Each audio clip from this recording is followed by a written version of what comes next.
Okay? When you get set free from prison, faith is involved. You have to walk by faith and not by sight. So when you begin your journey after you've been set free from prison, okay, things don't look the same.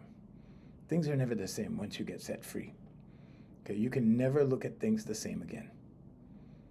But when you walk around with rose-colored glasses, right? When you walk around in the, you know, conditioned state, okay, and you can see this. Look at the intersections. When you stop at an intersection, look at the people next to you. Okay, the ones going like this. The ones like this, okay? They're all programmed, okay? They're under hypnosis, but they do not know it. They are conditioned Monday through Friday to be on the mouse wheel, 9 to 5, right? Then they have their home time, family time, cook dinner time, recreational time. And then it's bedtime. And then it's back on the mouse wheel, Monday through Friday. Saturday, there's activities for the kids. Sunday, there's church. Monday, they're back on the mouse wheel. People live like this for 30, 40 years and never get set free. So how does what I do fit into all of this? Okay, we open the prison door and we let them out. Okay, but here's the thing, when you remove the blinders, so human blinders look like this, okay? Horse blinders look like this, okay? Because you don't want the horse to see out there because they'll spook, they'll get scared, okay? Human blinders look like this, okay? Because they just don't want you to see, period, okay? But when the blinders come down, or let's say it another way, when the veil lifts and you begin to see things for what they really are, sometimes it's discouraging. It's discouraging sometimes. Why?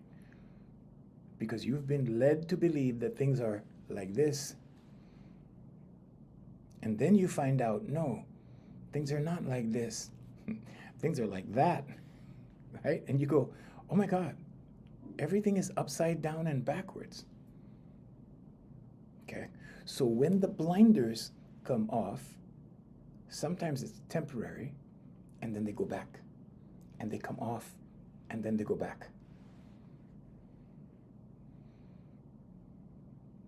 Why do they go back?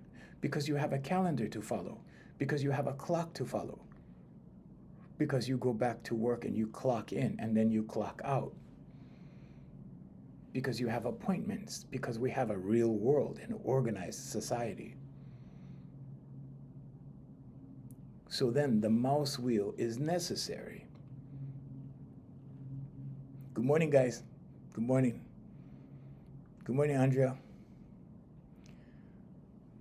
So the mouse wheel is necessary for organization. The calendar is necessary. The clock is necessary. But within those parameters, within the system, how much freedom do you have? Or let's ask another question. How much freedom can you build? The answer is quite a bit. But first you need to see. First you need to be set free. So here's what happens with my clients. So my clients are, normally what I call high-powered professionals, which just means that they're in charge of a lot of things. They have stressful jobs. Okay, their jobs require degrees or a lot of experience and or a lot of work experience. Okay, and what happens to these people is they start to lose their identity because they become identified as what they do. They become identified as the position, as the title, as the recipient of the degree, and not the person. So when the blinders come off, they see things for what they really are. And when you see things for what they really are in the system, sometimes, depending on your experience in life, It's shocking. Sometimes it's depressing. Sometimes the bubble bursts, right? That artificial bubble that's been created by society. And people have a hard time with that because they lose touch with what they thought was, and they find out that that isn't what they thought it was. So now their reality has sort of been messed with a little bit, right? Their perception has been thrown off a bit. It needs to be adjusted a little bit. Nothing in the world works the way you think it does. Jordan Maxwell said that. There have been countless other individuals that have said relatively the same thing in a different way over time. Okay? But the fact of the matter is that when you change the way you look at things, the things you look at change. If you keep looking at everything the same way, if you keep looking at, you keep looking at society in the same way, or let's say you keep looking at things the way you've been taught to look at them, you keep living the same life over and over and over and over and over and over and over and over and over and over until that one day when you don't have any life left.